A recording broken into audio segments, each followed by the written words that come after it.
Good morning, everyone. Today I will speak about concussions and why is it so common in the sport of football. 1 out of 10 players get one concussion every year, and football is the leading sport for concussions, and the numbers are only getting worse every year.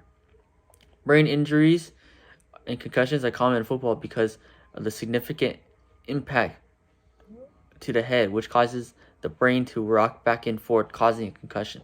A concussion would likely later develop into a disease called chronic traumatic encephalopathy, also known as CTE, which is caused by repeated hits to the head.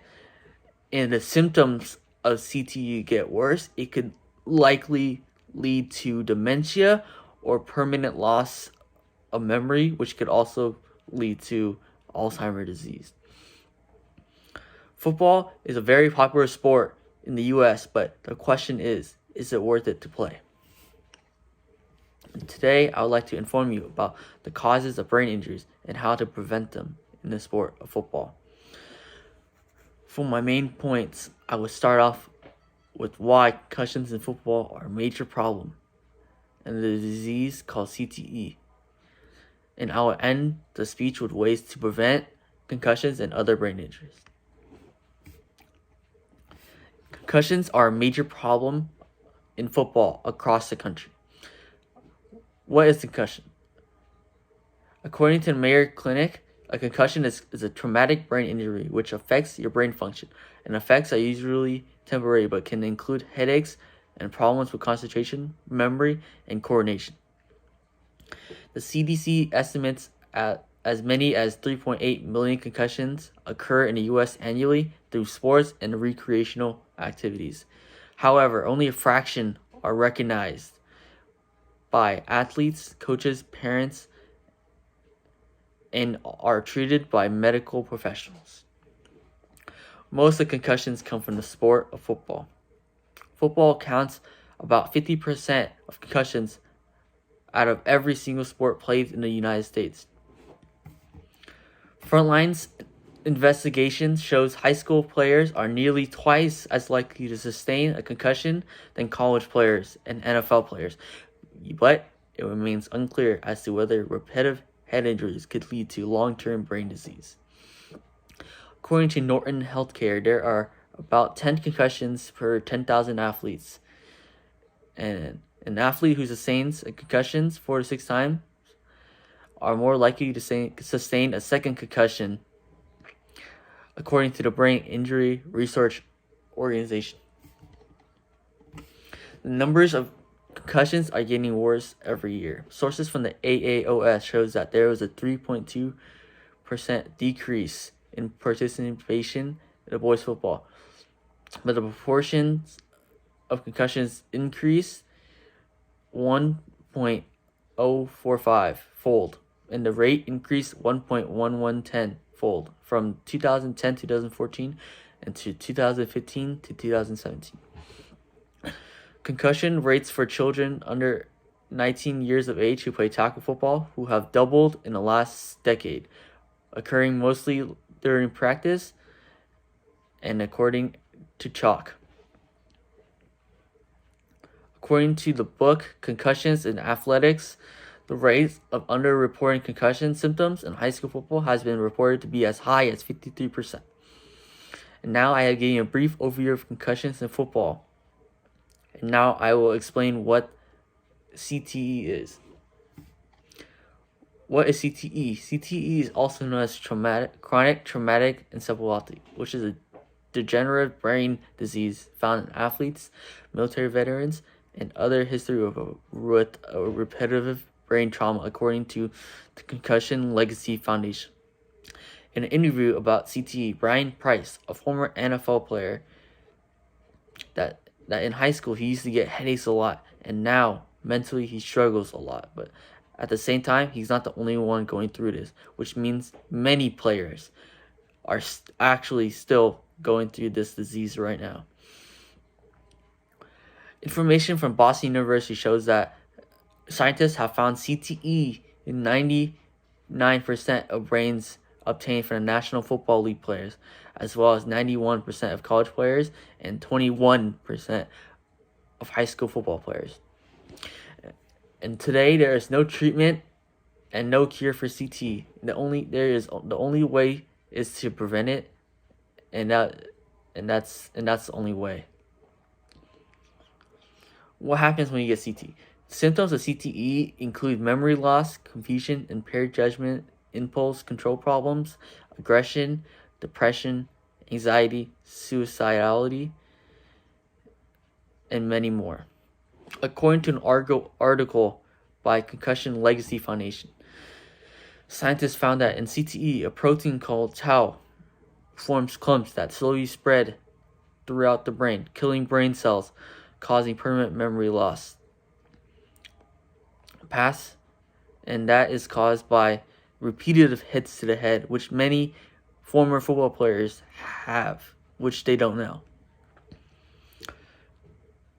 Past experiences of CET in former athletes and players who played the sport of football. According to New York Times newspaper, a study of donated brains of 202 men who played football across various age levels showed that 177 had the graphic scars, confirming the diminished powers from CTE. Junior Seau, who committed suicide in 2013, he died because of a very bad brain damage, which also have been found with many former players. And Junior Seau had very, very bad CTE in causing him to take his own life.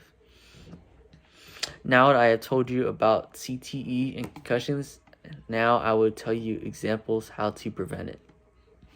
There are different types of ways to prevent injuries. First is having the right helmets and equipment. A source from OrthoNC said that coaches should ensure athletes wear a helmet that is appropriate for the sport that they are participating in. The helmet should be certified by the National Operating Committee on Standards for Athletic Equipment, also known as NOCSAE. According to Physiopedia, protective equipment, as important as it is, it helps reduce the impact on the brain. And many studies shown that these equipments do not prevent concussions, but it helps preventing other injuries. And wearing the appropriate protective equipment and making sure it is fitted properly, however, it can also reduce the risk of injuries. Another way to prevent concussion is better coaching. According to CHOP EDU,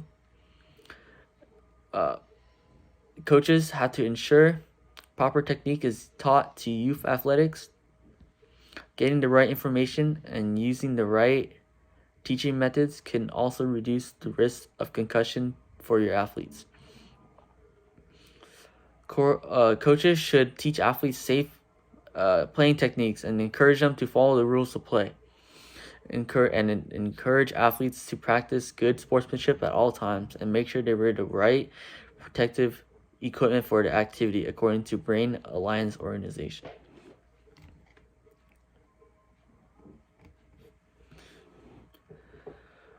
The last example is to incorporate neck stretching activity, and according to Science Daily, in an article, Science Daily, a neck that is stronger, thicker, or aligned in the forward posture with the ears rather than aligned with the shoulders may reduce the